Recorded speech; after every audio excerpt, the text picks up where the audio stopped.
Today we're going to get started with solutions. If you all remember this little table that we talked about in units past, we broke down matter into two different categories, pure substances and mixtures. So we're going to be looking on the mixture side of this. And remember, mixtures broke down into homogeneous and heterogeneous mixtures. Homo meaning everything looked the same. Hetero meant you could see differences in your mixtures. So what we're going to be focusing on is your homogeneous mixtures and what we're going to refer to as your solutions. Solutions are homogeneous mixtures that are made up of two or more substances in a single phase. Those substances are going to keep their own properties, but now they're just dissolved into each other. So solutions are made up of your solute and a solvent. So there's two parts of a solution. For example, down here we have salt water, sugar water is another example, tea, coffee, apple juice, air, brass, and so forth. All right, so those are some examples of solutions. So solvation is that fancy chemistry term we're going to put in place of the word dissolving, right? We all know what dissolving is. You've been doing it ever since you were little, probably since you can remember. But all along you were actually doing a chemistry process. So dissolving is the process of making a solution. We are just simply now going to call it solvation instead of dissolving. So if you see down here at the bottom, here's our solution. And it is made up of your solvent, which is your water, and your solute, which is whatever we're dissolving. So we're going to take a second and break those two words down and define them. Solute, that is the part that's actually being dissolved, whether it be your salt, your sugar, your tea, or coffee. It's usually the smaller amount. Think about when you put salt and water on the stove. You typically have less salt than you do water. So it's the smaller amount, or typically the solid. If your solution is two liquids, for instance, apple juice, right, then the one with the lesser quantity is the solute. Apple juice is a mix of water and then the actual juice that's pressed out of the apple. So the lesser quantity is what's going to be your solute. And then you have your solvent. That's what's actually doing the dissolving. So your solvent here would be your water. In this little example at the bottom. So that's what's actually dissolving the solute. It's going to be typically the larger amount or mostly the liquid. All right, if you have two liquids though, it's always going to be the greater amount. So think about when you're dissolving sugar into sweet tea, you have a lot more water than you do have sugar. All right, so when we compare those two words, one good way to remember them that somebody pointed out before, if we look at it, solute and solvent. Solute is the smaller word, so therefore it is the smaller amount. All right, solvent is the bigger word, so it is the larger amount. All right, and then that should help you from there. But that's just a little reminder key to help you keep these two words separated, solute and solvent. Solute is the smaller amount. Solvent is the larger amount. So that is the two parts of your solution. You have the universal solvent. Hopefully all of you have heard of this before. If not, now you know. The universal solvent is water. Water acts as a great solvent for a lot of different substances due to its polarity. All right, so as we talked about last unit, water is polar, meaning it has this partially positive and partially negative ends of your molecule. All right, so remember oxygen has a greater pull on those electrons, so therefore it ends up partially negative. So another good solvent that is alcohol because it is also polar, but water is your universal solvent. So for example, if we look here, here is NaCl that has been dissolved into water, and hopefully do y'all remember what NaCl is? That is the table salt that you use on your food. All right, so this is, for instance, is showing you what happens when you dissolve salt into water. So say you're making some noodles on the stove, you pour some salt in. What's actually happening is this Na and the Cl break away. Remember, Cl is -1, Na is +1. And so this positive part of your Na is attracted to the negative end of your water. And so that's what keeps them together. There's an attraction between those molecules. All right, and then over here, the anion is attracted to the positive end of your water.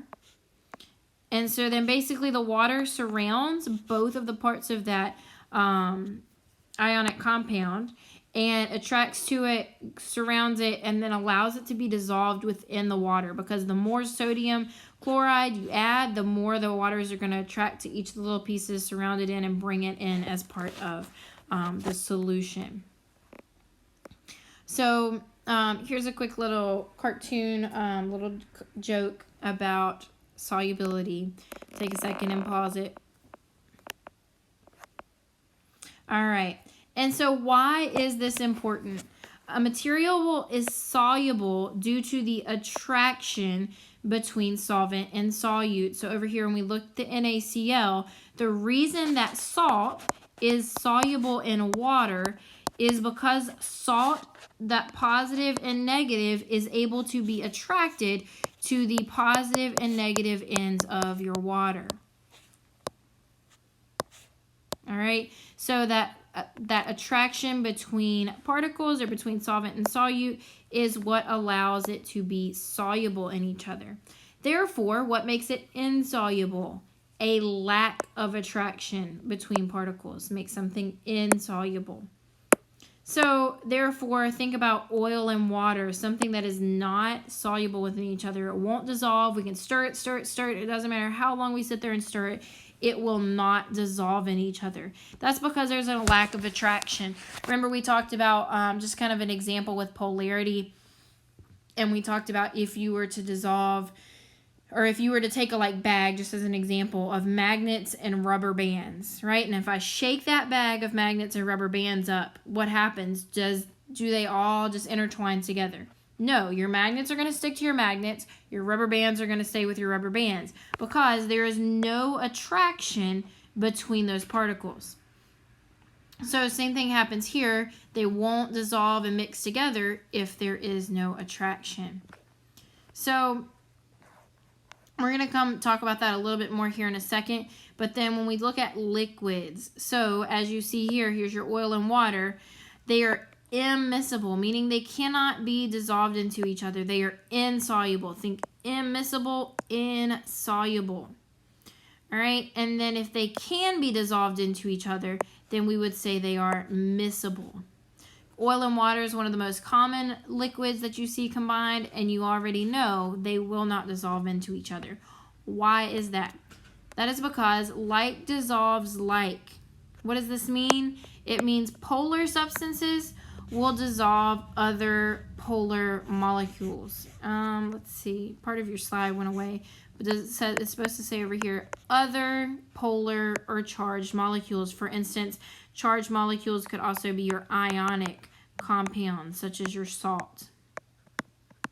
Why does polar dissolve polar? Because it needs those other areas of charge to act like little miniature magnets, for example, and attract to it. So that's when we put in the Na over here, and your Na was attracted to the negative end, and your Cl attracted to the positive end. So that's why polar substances will only dissolve other polar or charged molecules. And then non-polar, such as oils, will dissolve other non-polar substances. So if you've ever went into the kitchen and maybe poured different vegetable oils together, like vegetable oil, corn oil, other different types of oil, you'll notice olive oil, for instance, those oils will dissolve into each other because they are all non-polar. All right, so think about if you took a bag of rubber bands and you had a bunch of different colored rubber bands and shook them up, they would all mix together and intertwine with each other. That's because they're all non-polar. All right, so like dissolves like means polar will dissolve polar, and non-polar will dissolve other non-polar substances. So then when we think about it, why do oil and water not mix? Well, we know from last unit, right off, you know that water is polar. So if they don't mix, what does that mean? If they don't mix, that must mean that oil is non-polar. All right, because we know like dissolves like. So if they're not dissolving each other, They must be different. So polar, water, nonpolar, oil. All right, and so there's a few ways to speed up the dissolving of substances. So as you know, if you were to put sugar in your tea, what's one of the first things you're going to do? You're going to stir it. If you were to put maybe like a Gatorade pack or a Kool-Aid pack into your water bottle, what are you going to do? You're going to shake it up. We call those things agitation. All right, so you're agitating it. What you're doing is you're bringing more solvent into contact with the solute. Another way you can do it, any of you that have either worked in the restaurants or maybe have made sweet tea at home, or if you made sweet Kool-Aid at home, you'll notice, what do you do in order to get the sugar to dissolve? You want to increase the temperature of the water, right? So what you did was you heated up your solvent and therefore sped up those particles. We know that heat refers to the speed of the particles, and as they move around faster, they bump and break, which then exposes them to the solvent and helps them to dissolve quicker. All right, and then lastly would be by increasing the surface area, which means I'm going to crush or break up the solid. If you were to put sugar in, you wouldn't want a great big square of, or a sugar cube like they used to put back in the tea, right, back in the day. You wouldn't want a sugar cube. You would want all the little grains of sugar. Which one would dissolve easier? All the little grains. So that's because you increase the surface area. You expose more of the solute to come in contact with the solvent. All right, so as you separate it out, you have more that is getting exposed, and therefore it's going to speed up the rate of dissolving. So there's your 3 ways to speed up dissolving. All right, guys, so last class we talked about solution, solutes, and solvent. And then we talked a little bit about solubility as we did that little mini lab. So today we're going to talk a little bit more about solubility and saturated solutions, and then take it a little farther into solubility curves. Another S word. We have thrown a lot of S words at you so far this unit. We have solution so far that we've talked about. We have solute and solvent, those that we just reviewed over as well. All right, so now we're going to add another one, and we've got solubility. Solubility refers to the maximum amount of substance that I can dissolve into my solution at a given temperature. All right, so solubility is how much is the max that I can hold at that temperature. So think about it. How sweet do you like your tea? How much sugar are you dissolving into your tea? And think, a lot of times we have to change that temperature in order to dissolve more. We talked about how in restaurants, if you ever order sweet tea, how did they make that sweet tea? While the water was still hot and brewing the tea, then they added the sugar so that the sugar would dissolve easily. If you were to get a glass of unsweet tea brought to the table by accident and you tried to pour some sugar packets in, would it dissolve? Most likely it's going to take you a little while, a long time stirring, and then you might still have some grains sitting at the bottom, right? Because at a given temperature, different amounts will dissolve. So, how sweet do you like your tea? Do you like it unsaturated? Meaning you have less than the max amount of solute. So I like to think of it as if we replace the word saturated with the word full, and you say it is unfull, then you have less than the max. If you go to the cafeteria and you say, I am unfull, then that means your belly did not get the maximum amount that it can hold, right? So unsaturated, unfull, your solution still has some more room for you to add some more. But if you go to the cafeteria and you come back and you say, I am saturated, or again, replacing that word saturated with the word full, I am full, that means your belly got the maximum amount it could hold. There's no more room for anything else, but you didn't overfill yourself, right? You got the maximum amount that could be held. All right, and then you have super saturated. So again, replacing that word saturated with the word full. All right, if you are super full, then you ate more than you could hold, right? So you went to the cafeteria and you ate and you ate and you ate and you ate, and you filled your belly up way past what it could hold. So that's what a super saturated solution does. We've heated it up so that at a really high temperature, it can hold a lot more, and then we cool it down. So now your solution has way more than the maximum amount of solute. that can be dissolved at that given temperature that we've cooled it down to. Super full. So remember, if you think about the lab that we did, that was the solution that before the lecture, we went back and we heated it up and allowed it to dissolve so that during lecture, it cooled down to room temperature. So that was that super full solution, and then we heated it up so that it would dissolve all of that extra. And think about how unstable it was once it spit it all out. So when we refer to solubility in solutions, that higher temperature equaled higher solubility. All right? Super saturated solutions are made at those higher temps and slowly cooled. So that's exactly what we did in our lab the last time we were in class. Again, remember what happened when we added just a little bit more once it had cooled down. It cannot permanently hold this. It all of a sudden suddenly released it and basically threw up everything else. So think about if you were overfull, stuffed yourself to the brim of food, right? Overflowing. And then you keep eating. Eventually what's going to happen, you're going to throw it all back up, all that extra stuff that you couldn't hold. So that's exactly what this solution does in a super saturated solution. Once you add too much or you kind of disturb that super saturated solution, then it spits it all up and releases it so that the solution is now simply saturated or just simply full. All right, so once it spits it back out, it is now just plain saturated. No more, no less. It's happy, content, full. All right, so one way that we can make the extra come out. So what you did in class the other day is you added a little bit more once it had cooled down, which disrupt the stability. But another way you can do that is with a seed crystal. So what we're going to do is we're going to flip and we're going to watch a YouTube video real quick. If I can get it to go back. Nope, I don't want to.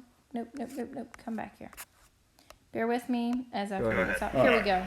So we have a supersaturated solution. There's more that can normally be dissolved in there at room temperature. It's very unstable. One way to get it to come out of its supersaturated state is just by vibrating it. Sometimes when I set it on the desk, that's enough for it to come out of its supersaturated state. Or the coolest way is by adding a seed crystal. So seed crystals of sodium acetate will allow those ions that are in a supersaturated state to recognize the crystal structure of these sodium acetate crystals, and they'll be attracted to it. And as that seed crystal gets bigger, more will be attracted to it. And as that gets bigger, more will be attracted to it, and exponentially gets larger until it goes back to its saturated state. Let me show you. Just a couple crystals. And if you zoom in, you might be able to see that sort of suspended in the middle of the solution there. And then those at the front of the room, in just a moment, we'll be able to see that begin to grow. That's what you all saw during your lab the other day, but now it's on a greater scale instead of just being in a test tube. So now, when that crystal finishes growing, what type of solution will I have again? So it's gone from super saturated back to its... Well, I'll pick this up and just hold it at an angle for you. And you guys can see that there's much of the solution here. This part of it's completely saturated, isn't it?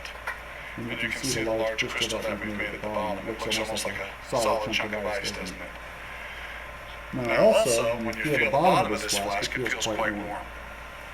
And we'll talk about why that's so in just a sec. All right, so that is what you all basically did in your lab the other day, but you did it by just adding a little bit more, like he said. Sometimes if it's super saturated enough, all it takes is just tapping it on the table and all of that will spit back out. So basically your solution just spit out all of the extra, and that fluid there that was up at the top, your solution at the top, was then just plain saturated, and all of that extra you saw sitting at the bottom was all of the extra solute that had been dissolved into that it no longer could hold at that given temperature. All right, so now when we talk about gas solubility, we're going to just add this quick point in as we're talking about solubility. Gas, all right, this is different than what we've been talking about. Gases are unlike liquids and solids, just what we've been referring to, such as your water and sugar, things like that. Gases in a liquid, think the carbonation in a soda, all right? Think carbonation in soda. What happens on a warm summer day when you go through the drive-thru, you get a, even if you get a soda with no ice, right? and you get a soda with no ice, and you leave it in the car. Say you're out playing a game outside at the field, and you come back, and now your soda's hot. As the temperature increased, what do you notice about that soda now? Most of you, if you've ever tasted a hot soda, would know that now it is a very flat soda. Why is that? Because the solubility of the gas decreases. Solubility decreases for the gas. So therefore, not as much carbonation is in your soda as it was before, because as the temperature increased and got hotter, solubility decreased. And then for gases in a liquid, as the pressure increases, solubility would therefore increase. These are basically opposite of liquids and solids. For this one, think of the, what's it called, soda streamer. How do the ones, if any of you have a little soda streamer at home, where you can put the little bottle up with just plain water in it, and then you push the top down and it carbonates it? How does it do that? It increases the pressure, and therefore solubility increases, and the gas is able to make its way into the water, and the solubility increases, and now you have a carbonated soda. All right, so when we think about gas solubility, think about carbonation in soda. So going back, that's just a quick input there for gas solubility. But now we're going to go back to talking about just our liquids and solids, which is mostly what we're going to talk about. You'll see 1 or 2 questions maybe about gas solubility, but for the most part, talking about liquids and solids together. All right, so taking solubility, and we're going to look at it graphed out and talk about what the graphs of solubility curves are actually telling us. So right here, this is an example of solubility curves. These lines represent the solubility of the substances that they're labeled with. So for instance, right there you have sodium hydroxide. All right, lead nitrate right here. All right, and so as you see, sodium chloride is this black line that goes about horizontally. So these are your different substances all plotted on one graph. What it is doing is helping you get a comparison for each of those substances and seeing how their solubility compares to the rest. Over here on the left side is the grams of that solute, so the grams of a given substance. So here we have, say we were looking at our sodium hydroxide, it'd be how many grams of sodium hydroxide can be dissolved in that 100 grams of water. The main thing that's important about this is you want to make sure that it's matching whatever it is that your question is asking. And so we'll talk about that here in just a second. Let me erase what I did right there. All right, and then down here at the bottom, we're going to talk about temperature. So as we know, solubility increases as temperature increases. Typically, you'll see some right here that are not very strongly affected by temperature. But for the most part, here you see these upward trends, whereas your solubility is going to increase as temperature also increases. So let's look at some problems with this. How many grams of sodium hydroxide, which you all should know is NaOH, remember from Unit 3, sodium hydroxide, will dissolve in 100 grams of water at 30 degrees Celsius? All right? So again, here's that 100 grams of water. Oops, that was the eraser. 100 grams of water that I mentioned a second ago. That is important right there because you want to make sure that it matches over here. If it matches, awesome. You can ignore it. No longer look at that 100. The only point of that is to make sure that these two match. All right, and they do, so we can move forward. So again, we said sodium hydroxide. Here's our sodium hydroxide line. And so that's what we're looking at. And it says how many grams will dissolve at 30 degrees Celsius. So we're going to go down here to my temperature and find 30. And you are going to follow it up until it intersects with that line. All right, so here's where it meets that line. That is going to tell us how much dissolves at 30 degrees. So I'm going to say that's right at 130 grams. So 130 grams of NaOH would dissolve at 30 degrees Celsius in 100 grams of water. All right, so all you're doing is finding that temperature and finding where it intersects the line of what you're interested in. Question 2, how many grams of sodium hydroxide, again, dealing with the same substance, here's our sodium hydroxide, will dissolve in 50 grams. What do you notice about this 50 grams? 50 grams of water, but what does this say? 100. So take note of that. We're going to talk about what that means here in a second. 50 grams of water at 40 degrees Celsius. So we're going to look down here at our temperature. Again, we're going to come back to this. We are looking first at our how many grams at 40 degrees Celsius. So temperature 40 degrees, following it up until it meets our line, and we're at 140 grams. All right, so 140 grams of NaOH dissolves in 100 grams of water. But this asks me about 50 grams. Well, what is 50? 50 is half of 100. So if 140 grams of NaOH dissolve in 100 grams, how much would dissolve in 50 grams? Think, you just have half the amount of water. If you were dissolving sugar in 100 grams of water, but then you cut away half of your water, half of the sugar would dissolve, right? So instead of 140, you have 140 divided by 2, so 70 grams of NaOH would dissolve in 50 grams of water. Again, this is half of 100, so then 70 is half of your 140. All right, so that's where this number is important. All right, number 3, at what temperature will 90 grams of PbNO3 dissolve in 100 grams of water? Here our 100 matches our 100. Awesome, we're good to go. We know that we won't need to make any adjustments. So let's look at the substance. First, we need to find what substance they're asking me about. Here's my PbNO3 too. And it says at what temperature. This time I'm looking for temperature and I'm given the grams. All right, so I go right here and I find 90 grams, which is about right there in between, and I'm going to follow it over.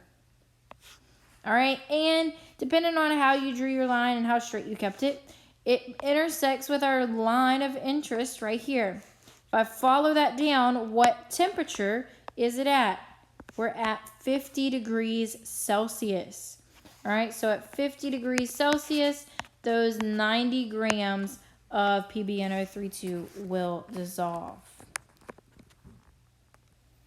All right, so something to note, these curves also help you know whether or not a solution is supersaturated, unsaturated, or just plain saturated.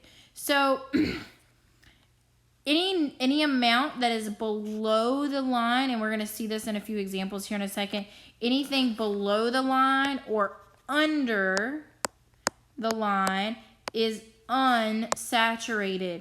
If it's on the line, meaning your grams is right on the line, whatever your line of interest is, then you are just going to be plain saturated. Remember, we said it's full, not above, not below. It is just plain saturated. And then above the line, think about it. If you go above and beyond, you are super. All right, so if your plot lies above the line, you are going to be super saturated. So you're probably like, what in the world are we talking about right now? So let's look at some examples real quick.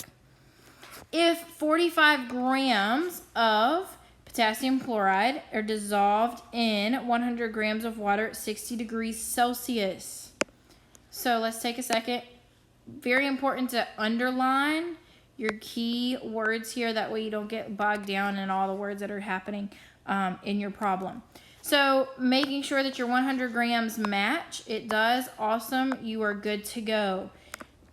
So I'm saying there is KCl. So let's find our potassium chloride, KCl here. And I'm dissolving 45 grams, which is about right here, at 60 degrees Celsius. So I'm going to follow those two lines until they intersect, which, if you look, here they are. And notice that point is where on that line. It lies directly where the line is. So on the line, remember, equals saturated. So my solution is saturated. So that's to say, if I took potassium chloride, dissolved it in 100 grams of water, 45 grams of that potassium chloride at 60 degrees Celsius, my solution would be saturated. All right. Let's look at number 5. If 90 grams of PbNO3 is dissolved in 100 grams of water at 40 degrees Celsius, what is our saturation? So, what's our line of interest? Here we go, lead nitrite. Lead nitrite. And so then 90 grams, we're going to follow it over until we meet 40 degrees Celsius. And look where we're at compared to, here's the line of interest, but here's my dot. I am above the line. So that means I'm what? Here's the fill line. If you were at the gas station and this is the fill line in your car, if you went above the line, you are super full. Or remember, we replaced the word saturated with full. So super saturated. Oh, I'm running out of room, but super saturated. All right, so this solution here would be super saturated or super full. You're above the line. All right, number 6, another example. We have 30 grams of KNO3, 20 degrees Celsius. So let's highlight it. We're talking about KNO3 here. And we have 30 grams at 20 degrees. If I follow those over till they meet, here's my dot. It is again on the line. So think about if you go to the gas station, you filled it up right onto that line, you would say, oh, my tank is full, or just plain saturated, right? So here's your line of interest. Here's your dot. You're on the line, so you are saturated or just plain full. So if that's how much I dissolved at 20 degrees Celsius, then my solution is saturated. And last one here for an example, I have 10 grams of KClO3 and 50 degrees Celsius. All right, so find that line. Oh, that's the eraser. Let's find the highlighter. There we go. And now I'm highlighting the wrong one. KClO3. Make sure you're always paying attention to which one you're highlighting. Don't make the mistake Miss Simmons just did. All right, so 10 grams at 50 degrees Celsius. Here's our 50. Whoa, look, here's my line that I'm interested in, but here's my dot. All right, so let's use the gas tank analogy again. Here's my gas tank. If you go to the gas station and you fill it up and it ends right here, and now your hand doesn't meet the full line, you would say, oh, I am unfull, or I am unsaturated, right? So, because you are under the line, you are now going, this solution would now be unsaturated. All right, so hopefully that helps you with your solubility curves. Let me know if you have any questions. We're going to pause now, get some questions, and then let you work some on some solubility worksheets. Awesome job.